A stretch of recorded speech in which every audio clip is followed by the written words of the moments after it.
യുവരാജ് ഗോകുൽ, നമസ്കാരം. നമസ്കാരം. നമ്മുടെ നിലമ്പൂർ ഉപതെരഞ്ഞെടുപ്പ് ഇന്ന് കൊട്ടിക്കലാശമാണ്. തെരഞ്ഞെടുപ്പ് പരസ്യപ്രചാരണം ഇന്ന് അവസാനിക്കുകയാണ്. കേരള രാഷ്ട്രീയത്തിൻ്റെ ഭാവി നിർണയിക്കാൻ പോകുന്ന അതിലേക്കൊരു ചൂണ്ടുപലകയാണ് നിലമ്പൂർ ഉപതെരഞ്ഞെടുപ്പ് എന്ന് പൊതുവെ രാഷ്ട്രീയ നിരീക്ഷകർ വിലയിരുത്തുന്നു. പിണറായി വിജയൻ്റെ നേതൃത്വത്തിൽ LDF സർക്കാർ തുടരുമോ, അതോ ഒരു ഭരണമാറ്റമുണ്ടായി UDF വരുമോ? ഇത് മാത്രമല്ല, ഒരു തൂക്ക് സഭ വരാൻ സാധ്യതയുണ്ടോ എന്ന് പോലും ചിന്തിക്കുന്ന ആൾക്കാരുണ്ട്. എന്താണ് യുവരാജ് ഗോകുലിന് നിലമ്പൂർ ഉപതെരഞ്ഞെടുപ്പിനെ കുറിച്ചും അതിൻ്റെ ഫലം കേരള രാഷ്ട്രീയത്തിൻ്റെ ഭാവി നിർണ്ണയിക്കുന്നതിനെക്കുറിച്ചും പറയാനുള്ളത്? ഒന്നാമതായിട്ട് തീർത്തും അപ്രസക്തമായിട്ടുള്ളൊരു തിരഞ്ഞെടുപ്പ്, ആ തിരഞ്ഞെടുപ്പിൻ്റെ അവസാന ഘട്ടത്തിലേക്ക് എത്തുന്ന സമയത്ത് ചേട്ടൻ പറഞ്ഞതുപോലെ തന്നെ കേരള രാഷ്ട്രീയത്തിൻ്റെ ഒരു ടേണിംഗ് പോയിൻ്റ് എന്ന് പറയുന്ന ഒരു അവസ്ഥയിൽ വന്ന് നിൽക്കുന്നതാണ്. ഇതിന് മുമ്പ് നടന്നിരുന്ന ഉപതെരഞ്ഞെടുപ്പുകളെല്ലാം തന്നെ UDFൻ്റെ സിറ്റിംഗ് സീറ്റുകളിലായിരുന്നു നടന്നിരുന്നത്, അല്ലെങ്കിൽ LDFൻ്റെ ഉറച്ച കോട്ടകളിലാണ് നടന്നിരുന്നത്. അപ്പോൾ ചേലക്കര ഉപതെരഞ്ഞെടുപ്പായിരുന്നാൽ LDFൻ്റെ ഉറച്ച കോട്ടയാണ്. അവിടെ എന്ത് സംഭവിക്കും എന്ന് എല്ലാവർക്കും അറിയാം. ഏറിയോ കുറഞ്ഞോ ഇടതുപക്ഷം തന്നെ ജയിക്കാനുള്ള സാധ്യത. അതുപോലെ തന്നെ പാലക്കാട് UDFൻ്റെ സിറ്റിംഗ് സീറ്റാണ്, കാലങ്ങളായി അവരുടെ സിറ്റിംഗ് സീറ്റാണ്. തൃക്കാക്കരയിൽ അവരുടെ സിറ്റിംഗ് സീറ്റാണ്, പുതുപ്പള്ളി അവരുടെ സിറ്റിംഗ് സീറ്റാണ്. അപ്പോൾ തീർച്ചയായിട്ടും അവിടെയൊന്നും ഒരു തിരഞ്ഞെടുപ്പിനകത്ത് മറിച്ചൊരു റിസൾട്ട് ഉണ്ടാകുമെന്നോ, ഇനി പാലക്കാട് മാത്രമായിരുന്നു കുറച്ചൊരു നമുക്കൊരു എന്ത് സംഭവിക്കുന്ന ഒരു ആകാംക്ഷ ഉണ്ടായിരുന്ന ഒരു തിരഞ്ഞെടുപ്പ്. മറ്റൊന്നിനും തന്നെ അത്രയ്ക്കുള്ളൊരു ഇതുണ്ടായിരുന്നില്ല. പുതുപ്പള്ളി ഉപതെരഞ്ഞെടുപ്പ് ക്രൂഷ്യലാണ്. അത് കേരള രാഷ്ട്രീയത്തിൻ്റെ ടേണിംഗ് പോയിൻ്റാണ്. അത് ടേണിംഗ് പോയിന്റ് ആകുന്നതിന് ഒരുപാട് ഫാക്ടേഴ്സ് ഉണ്ട്, ഒന്നും രണ്ട് ഫാക്ടേഴ്സ് അല്ല. ഒന്നാമത്തെന്ന് പറഞ്ഞു കഴിഞ്ഞാൽ അത് LDF. പുതുപ്പള്ളിയാണോ നിലമ്പൂർ? നിലമ്പൂർ തെറ്റിപ്പോയി. നിലമ്പൂർ ഒരു ടേണിംഗ് ഫാക്ടറാണ്, പോയിന്റാണ്. കാരണം അതിന് ഒരുപാട് ഫാക്ടേഴ്സ് ഉണ്ട്, ഒരു ഫാക്ടർ അല്ല, ഒരുപാട് ഫാക്ടേഴ്സ് ഉണ്ട്. എൻ്റെ ഒരു റീഡിംഗ് ആണ് കേട്ടോ ഞാൻ പറയുന്നത്. ഒന്നാമത്തെ കാര്യം എന്ന് പറഞ്ഞു കഴിഞ്ഞാൽ അത് LDFൻ്റെ ഒരു സിറ്റിംഗ് സീറ്റാണ്. ആ സിറ്റിംഗ് സീറ്റിനകത്ത് പ്രവചനാതീതമായിട്ടുള്ളൊരു മത്സരത്തിലേക്കാണ് അത് പോകുന്നത്. അപ്പോൾ കഴിഞ്ഞ ഒരു 9 വർഷത്തെ പിണറായി വിജയൻ്റെ ഭരണത്തിനിടയിൽ ഒരു നിയമസഭാ തിരഞ്ഞെടുപ്പിനകത്ത് നടന്നിട്ടുള്ള ഉപതിരഞ്ഞെടുപ്പുകൾക്കകത്ത് LDFൻ്റെ ഒരു സിറ്റിംഗ് സീറ്റിനകത്ത് വളരെ പ്രവചനാതീതമായിട്ടുള്ളൊരു മത്സരം നടക്കുന്നതാണ്. അപ്പോൾ ആ സീറ്റ് നഷ്ടപ്പെടുകയാണ് എന്നുണ്ടെങ്കിൽ കേരള പൊളിറ്റിക്സിൻ്റെ ഒരു ട്രെൻഡ് അങ്ങോട്ടേക്ക് മാറുന്നു എന്ന് പൊളിറ്റിക്കൽ വിശാരദന്മാർ പറഞ്ഞു തുടങ്ങുവാനും ഒരു പരിധിവരെ പ്രതിപക്ഷത്തിന് അങ്ങനെ ബ്രാൻഡ് ചെയ്യാനും വേണ്ടിയിട്ട് സാധിക്കും. അത് ഒരു വശം മാത്രമാണ്. രണ്ടാമത്തെ ഒരു വശം എന്ന് പറഞ്ഞു കഴിഞ്ഞാൽ BJP തുടക്കം മുതലേ പറയുന്നൊരു രാഷ്ട്രീയമുണ്ട് ഇതിനകത്ത്. അതായത് ഈ തിരഞ്ഞെടുപ്പ് തീർത്തും അനാവശ്യമായിട്ടുള്ളൊരു തിരഞ്ഞെടുപ്പാണ്. അപ്പോൾ ഈ തിരഞ്ഞെടുപ്പിന് എന്താണ് കാരണമായത് എന്നുള്ളതൊരു ചോദ്യമാണ്. കേരള രാഷ്ട്രീയത്തിൽ ആദ്യമായിട്ടാണ് സ്വർണം പൊട്ടിക്കൽ ഗ്യാങ്ങും സ്വർണ്ണക്കടത്ത് ഗ്യാങ്ങും ഇവരെല്ലാവരും കൂടി തമ്മിലടിച്ചതിൻ്റെ ഫലമായിട്ട് ഒരു MLA പ്രതിഷേധ സ്വരം ഉയർത്തുകയും MLAക്ക് രാജിവെക്കേണ്ടി വരുന്നൊരു സാഹചര്യത്തിലേക്ക് പോകുന്നു. അതൊരു ഉപതെരഞ്ഞെടുപ്പിലേക്ക് കൊണ്ടെത്തിക്കുന്നത്. ഇത് ഒരു ഷോർട്ടർ പീരീഡിൽ ഇതൊരു വലിയ ഇമ്പാക്റ്റ് ആയിട്ട് തോന്നില്ല എന്നുണ്ടെങ്കിലും കേരളത്തിൻ്റെ പൊളിറ്റിക്കൽ ഹിസ്റ്ററി എഴുതുന്ന സമയത്ത് തീർച്ചയായിട്ടും ഇത് വലിയ ഇമ്പാക്റ്റ് ഉണ്ടാക്കാൻ വഴിത്തിരിവുണ്ട്. തീർച്ചയായും അതിന് കാരണമെന്ന് പറയുന്നത് എന്തുകൊണ്ട് അൻവറിനെ പോലൊരു MLA ഇടതുപക്ഷത്ത് നിന്ന് അവിടെ ഉണ്ടായി എന്നുള്ളൊരു ചോദ്യമാണ്. മലബാറിനകത്ത്, വിശിഷ്യ മലപ്പുറത്തിനകത്ത് മുസ്ലിം ലീഗ് പുലർത്തിക്കൊണ്ടുവന്നിരുന്ന ഒരു പൊളിറ്റിക്കൽ ഡോമിനൻസ് ഉണ്ട്. അത് മതപരമായിട്ടുള്ള ഒരു ഡോമിനൻസ് കൂടിയാണ്. ഇതിനെ ചലഞ്ച് ചെയ്യാൻ വേണ്ടിയിട്ട് ഇപ്പോൾ ഹിന്ദു ഭൂരിപക്ഷ മേഖലകളിൽ വിപ്ലവം പറഞ്ഞും ജനങ്ങളുടെ നിരീശ്വരവാദം വളർത്തിയും അല്ല മറ്റ് ചില ഹിന്ദുക്കളെ ജാതി പറഞ്ഞ് തമ്മിലടിപ്പിച്ചുമൊക്കെ CPMന് വളർന്ന് കയറിപ്പോകാൻ വേണ്ടിയിട്ട് സാധിക്കും. പക്ഷേ മുസ്ലിം ഭൂരിപക്ഷ പ്രദേശത്ത് എത്തിയപ്പോഴേക്കും അവർക്ക് അതിനുള്ള സാഹചര്യങ്ങളല്ല ഉള്ളത്. പകരം ആ പറയുന്ന വിഭാഗത്തിൻ്റെ ഒപ്പം സഞ്ചരിച്ച് അവരെ പ്രീണിപ്പിച്ച് മാത്രമേ മുമ്പോട്ട് പോകാൻ കഴിയുള്ളൂ എന്നുള്ള മതപ്രീണനത്തിലൂടെ മാത്രമേ അവർക്ക് പോകാൻ കഴിയുന്നുള്ള സാഹചര്യത്തിലായി. അപ്പോൾ അൻവറിനെ പോലുള്ള പലരെയും അവർ മലബാർ മേഖലയിൽ കണ്ടെത്തി. അൻവർ മാത്രമല്ല, ഇപ്പോൾ കോഴിക്കോട് ജില്ലയിലാവട്ടെ, മലപ്പുറത്ത് മറ്റ് പല സീറ്റുകളിലാകട്ടെ, ഇവർ ഇത്തരത്തിലുള്ള പല വ്യക്തിത്വങ്ങളെയും കണ്ടെത്തി. ഇപ്പോൾ KT ജലീൽ ഉൾപ്പെടെ അത്തരത്തിലുള്ള പരീക്ഷണങ്ങളിൽ നിന്ന് മാത്രം വന്ന ആൾക്കാരാണ്. അപ്പോൾ അങ്ങനെയുള്ള ആൾക്കാരെ കണ്ടെത്തി അവരെ നിർത്തി മുസ്ലിം നിങ്ങളെക്കാളും വലിയ മുസ്ലിമാണ് ഞങ്ങൾ എന്ന് പറഞ്ഞുകൊണ്ട് ഒരു രാഷ്ട്രീയത്തിലേക്ക് പോവുകയും ആ രാഷ്ട്രീയം അത് തുടങ്ങുമ്പോഴേ എല്ലാവരും പറഞ്ഞതാണ് ഇത് CPM തീക്കൊള്ളി കൊണ്ട് തലചൊറിയാൻ പോകുന്നതാണ്, ഇത്തരത്തിലൊരു രാഷ്ട്രീയത്തിലേക്ക് CPM പോകുന്നതെന്ന് പറയുന്നത്. തീർച്ചയായിട്ടും CPMന് അതിപ്പോൾ മനസ്സിലായി തുടങ്ങുന്നത്. അപ്പോൾ അൻവറിനെ പോലുള്ള ആൾക്കാരെ എടുത്ത് ഒക്കത്ത് വെച്ചു. അത് കുറച്ച് കഴിഞ്ഞപ്പോൾ അത് കഴുത്തിൽ ചുറ്റി അത് കടിക്കാനും ആരംഭിച്ചു എന്നുള്ളതാണ്. അപ്പോൾ ഇത് കേരള അണലിപ്പാമ്പിനെ പിടിച്ച് മടിയിൽ വെച്ചു എന്ന് പറയുന്ന പോലെ അതാണ് പറഞ്ഞത്. കേരളത്തിന്റെ പൊളിറ്റിക്കൽ ഹിസ്റ്ററി എഴുതുന്ന സമയത്ത് സ്വാഭാവികമായിട്ട് ഇത് എങ്ങനെ സംഭവിച്ചു എന്നുള്ള കാര്യങ്ങളെക്കുറിച്ച് മുഴുവൻ എഴുതാം. ഇപ്പോൾ അൻവറിന് പലതും പറയാം. അൻവർ പറയുന്നതാണ് പിണറായി വിജയൻ കേരള പോലീസിനകത്ത് RSS വൽക്കരണം കൊണ്ടുവന്നു. ഇതൊക്കെ കേട്ടുകൊണ്ട് നിൽക്കുന്നവർക്ക് പോലും അറിയാം ഇതൊക്കെ വെറുതെ ഒരു എന്താണ് അയാളുടെ ഒരു ന്യായീകരണങ്ങളെ കണ്ട. ഇതൊന്നും ഒരു ഭാവിയിലേക്ക് തിരിഞ്ഞു നോക്കുമ്പോൾ, ഇത് ഭാവിയിൽ നിന്ന് പുറകിലേക്ക് തിരിഞ്ഞു നോക്കുമ്പോൾ ഇതൊന്നും ഒരു കാരണമായിട്ട് ആരും പറയാൻ പോകുന്നില്ല. പൊള്ളയായ കാരണമാണ് എല്ലാവർക്കും അറിയാം. ഈവൻ പറയുന്ന അൻവറിനും അറിയാം, കേൾക്കുന്നവർക്കും അറിയാം. ഈ ആരോപണം തന്നെ എവിടുന്നാ വന്നത്? VD സതീശനാണ് ഇങ്ങനെ ഒരു ആരോപണം പറയുന്നത്. ADGP അജിത് കുമാറുമായിട്ടുള്ള വിഷയം എടുത്ത് ഉന്നയിക്കുന്നത് അൻവർ അല്ല, VD സതീശൻ എടുത്ത് ഉന്നയിച്ചതാണ്. VD സതീശൻ എടുത്ത് ഉന്നയിച്ചപ്പോൾ കണ്ടോ ഞാനും ഇത് തന്നെയാണ് പറഞ്ഞതെന്ന് പറഞ്ഞ് അൻവർ കളത്തിലേക്ക് ചാടി വീണതാണ്. അല്ലാണ്ട് അൻവർ ഈ വിഷയം ഉയർത്തിക്കൊണ്ടുവന്ന ആളല്ല. അൻവറിന്റെ വിഷയം മറ്റു പലതുമായിരുന്നു. അജിത് കുമാറുമായിട്ടുള്ള പേഴ്സണൽ ലീഗുമായിരുന്നു. അൻവറിന്റെ ആദ്യത്തെ പത്രസമ്മേളനങ്ങളിൽ മുഴുവൻ അതായിരുന്നു.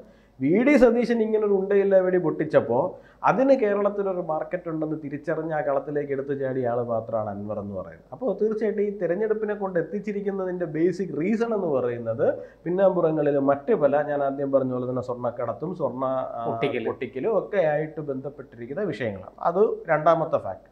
ഇനി മൂന്നാമത്തെ ഒരു വലിയ ഫാക്ടർ ഉണ്ട്. ആ മൂന്നാമത്തെ ഫാക്ടർ എന്ന് പറഞ്ഞു കഴിഞ്ഞാൽ നമ്മളൊരു 6-7 മാസങ്ങൾക്ക് മുമ്പ് പാലക്കാടിൽ ഒരു ഉപതെരഞ്ഞെടുപ്പ് നേരിടുന്ന സമയത്ത് പോലും ജമാഅത്തെ ഇസ്ലാമി പിന്തുണയ്ക്കുന്നു, അല്ലെങ്കിൽ വെൽഫെയർ പാർട്ടി UDFനെ പിന്തുണയ്ക്കുന്നു എന്ന് പറയുന്ന സമയത്ത് ഇതേ VD സതീശൻ ഉൾപ്പെടെയുള്ള ആൾക്കാർ പറഞ്ഞത് ഞങ്ങൾ അവരുടെ പിന്തുണ ചോദിച്ചിട്ടില്ല. അവരാരെ ജനാധിപത്യത്തിൽ പലർക്കും വോട്ട് ചെയ്യും, അവരുടെയും ഇവരുടെയും ഒന്നും വോട്ട് വേണ്ട എന്ന് ഞങ്ങൾ എങ്ങനെയാണ് പറയുന്നത്? അല്ലാണ്ട് ഞങ്ങൾ അവരുടെ ആരുടെയും പുറകെ പോയിട്ടില്ല എന്ന് പറഞ്ഞവരെ 7 മാസങ്ങൾക്ക് ഇപ്പുറം മലപ്പുറം ജില്ലയിൽ ഒരു തെരഞ്ഞെടുപ്പ് നടക്കുന്ന സമയത്ത് ജമാഅത്തെ ഇസ്ലാമി നല്ല ഒന്നാന്തരം സംഘടനയാണ്, അതിനൊരു കുഴപ്പവുമില്ല, അതിനെന്തെങ്കിലും കുഴപ്പമുണ്ടായിരുന്നെങ്കിൽ അതൊക്കെ ഞങ്ങൾ പുറത്തു കൊടുത്തിരിക്കുന്നു എന്ന് പറഞ്ഞുകൊണ്ട് അവർ മുമ്പോട്ട് വരുന്ന കാഴ്ചയാണ് നമ്മൾ കാണുന്നത്. കുറച്ച് നാളുകൾക്ക് മുമ്പ് വരെയും PDPയുമായി ബന്ധപ്പെട്ട വിഷയത്തിൽ, മദനിയുമായി ബന്ധപ്പെട്ട വിഷയത്തിൽ നമ്മൾ ഇടതുപക്ഷത്തോട് ചോദ്യം ചോദിക്കുന്ന സമയത്ത് മുഴുവനും അത് അന്ന് നമ്മൾ അങ്ങനെ ഒരു നിലപാടെടുത്ത് പോയതാണ്, പിന്നീട് നമ്മൾ ആ തെറ്റുതിരുത്തലിലേക്ക് പോയി എന്നൊക്കെ പറഞ്ഞ് നിലപാടെടുത്തിരുന്ന ആൾക്കാർ ഇന്നും PDPയും മദനിയും വിശുദ്ധരാണ് എന്ന് പറയുന്ന ഒരു സാഹചര്യത്തിലേക്ക് അവരും പോയിട്ടുണ്ട്. തീർച്ചയായിട്ടും കേരള ജനത ഇത് കാണുന്നുണ്ട്. അതുകൊണ്ട് കൂടിയാണ് ഞാൻ പറയുന്നത്, ആ ഒരു ഫാക്ടർ കൂടി കണക്കിലെടുക്കുമ്പോൾ നിലമ്പൂർ എന്ന് പറയുന്നത് ഭാവി കേരളത്തിൻ്റെ രാഷ്ട്രീയത്തിനകത്ത് വ്യക്തമായി ഗതി നിർണ്ണയിക്കാൻ പോകുന്നൊരു തെരഞ്ഞെടുപ്പാണ്. അതായത് യുവരാജ് ഗോകുൽ പറയുന്നത് ഒരു ഹിന്ദുത്വ രാഷ്ട്രീയത്തിന് വലിയ വളമാകുന്ന ഒരു തെരഞ്ഞെടുപ്പായിരിക്കും നിലമ്പൂർ ഉപതെരഞ്ഞെടുപ്പ് എന്നാണോ?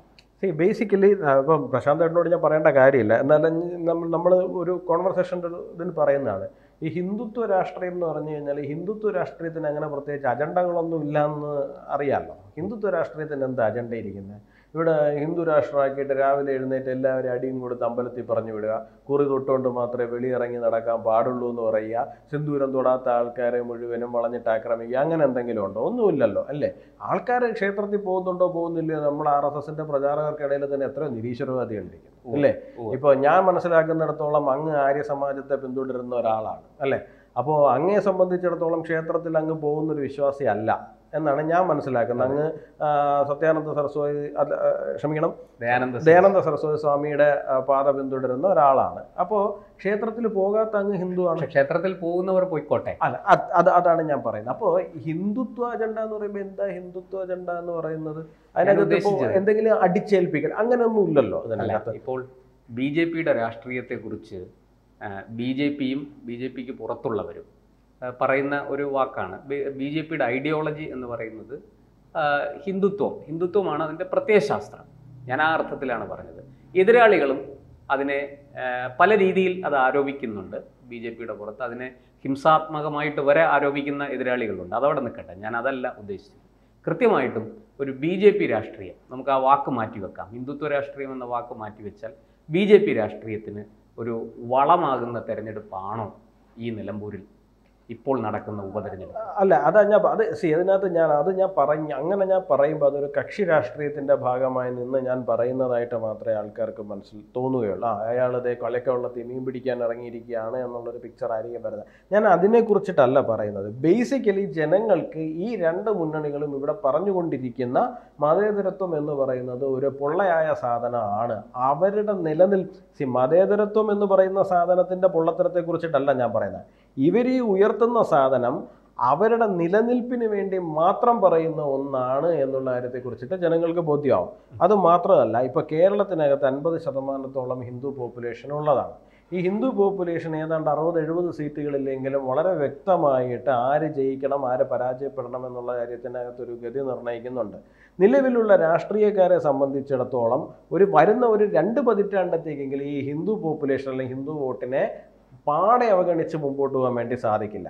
അപ്പോൾ ഈ ഹിന്ദു വോട്ട് ഏതെങ്കിലും ഒരു ഭാഗത്തേക്ക് കൺസോളിഡേറ്റ് ആയി കഴിഞ്ഞു കഴിഞ്ഞാൽ അത് ഇവരെ രണ്ടുപേരെയും ബാധിക്കും. ഏറ്റവും കൂടുതൽ ബാധിക്കാൻ പോകുന്ന ഇടതുപക്ഷത്തെയും ആയിരിക്കും. കാരണം ഇടതുപക്ഷത്തിൻ്റെ ആളാണ് ഈ പറയുന്ന ഹിന്ദു വോട്ട് എന്ന് പറയുന്ന ഒരു സംഗതി, വോട്ട് ബാങ്ക് എന്ന് പറയുന്ന ഒരു സംഗതി ഇരിക്കുന്നത്. അപ്പോൾ തീർച്ചയായിട്ടും ആ ഹിന്ദു വോട്ട് അവിടെ നിന്ന് ഇളകിപ്പോയി കഴിഞ്ഞാൽ നിലവിൽ ഇപ്പോഴത്തെ സാഹചര്യത്തിൽ അവർക്ക് ബുദ്ധിമുട്ടുണ്ടാകും. അപ്പോൾ എങ്ങനെയെങ്കിലും ഇത് ഒരു 10-20 വർഷം കൊണ്ടൊരു മുസ്ലിം ഭൂരിപക്ഷ പ്രദേശമായി കഴിഞ്ഞാൽ പിന്നെ ഞങ്ങൾക്ക് ഈ പറയുന്ന ഹിന്ദു വോട്ട് ബാങ്കിനെ അവർക്ക് വേണ്ടി വരില്ല. പിന്നെ അതിൻ്റെ പുറകെ ഇപ്പോൾ PDPയുടെ പുറകെ പോകുന്ന പോലെ, ജമാഅത്തെ ഇസ്ലാമിയുടെ പുറകെ പോകുന്ന പോലെ ഇപ്പോൾ അവരെ കൂടെ കൂട്ടാൻ പോകും. കുറച്ച് കഴിയുമ്പോഴേക്കും അവരുടെ വാലായിട്ട് പോകും. ഇതാണ് സംഭവിക്കാൻ പോകുന്നത്.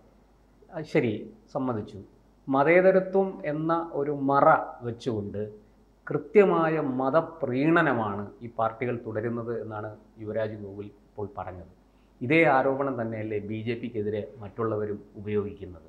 അത് അങ്ങനെ ഒരു സാഹചര്യത്തിൽ നിലമ്പൂർ ഉപതെരഞ്ഞെടുപ്പ് എങ്ങനെയാണ് BJPക്ക് ഭാവിയിൽ? നമ്മൾ ഇപ്പോൾ നിലമ്പൂരിൽ BJP എന്തെങ്കിലും അത്ഭുതങ്ങൾ കാഴ്ചവെക്കുമെന്ന് BJPയിൽ ഉള്ളവർ പോലും അതിൻ്റെ നേതാക്കൾ പോലും കരുതുന്നില്ല. പക്ഷെ ഭാവിയിൽ അത് എങ്ങനെ BJPക്ക് ഗുണം ചെയ്യും എന്നാണ്. നോക്കൂ, BJPയെ സംബന്ധിച്ചിടത്തോളം BJP രാഷ്ട്രത്തിൻ്റെ ദേശീയത എന്ന് പറയുന്ന ഒരു ഐഡിയോളജിയിൽ അടിയുറച്ച് വിശ്വസിച്ചാണ് മുമ്പോട്ട് പോകുന്നത്. അപ്പോൾ BJPയെ സംബന്ധിച്ചിടത്തോളം ഇവിടെയുള്ള ക്രൈസ്തവരായിരുന്നാലും ശരി തന്നെയാണ്, മുസൽമാനായിരുന്നാലും ശരി തന്നെയാണ്. ആ ദേശീയത ഉയർത്തിപ്പിടിക്കുന്നു എന്നുണ്ടെങ്കിൽ അവർ നമ്മുടെ ആൾക്കാരാണ് എന്നുള്ളത് തന്നെയാണ്. അപ്പോൾ ഈ ദേശീയത എന്ന് പറയുന്നത് മതമല്ല, ആ ദേശീയത തന്നെയാണ് വിഷയം. അപ്പോൾ ഈ രാഷ്ട്രത്തിനൊരു സംസ്കാരമുണ്ട്, അത് ഹൈന്ദവ ഒരു പാരമ്പര്യമുണ്ട്, അത് ഹൈന്ദവ സംസ്കാരം തന്നെയാണ്. ഞാൻ നേരത്തെ പറഞ്ഞതുപോലെ തന്നെ നിങ്ങൾ അതിനകത്ത് അതൊരു മതത്തിൽ അധിഷ്ഠിതമായിട്ട് നിൽക്കുന്നതല്ലല്ലോ. അതിനകത്ത് മതത്തിന്റെ അംശങ്ങൾ കടന്നു വരുന്നുണ്ടാകും. പക്ഷെ അതിന്റെ അടിസ്ഥാനം ഒരിക്കലും മതം എന്നുള്ളതല്ല.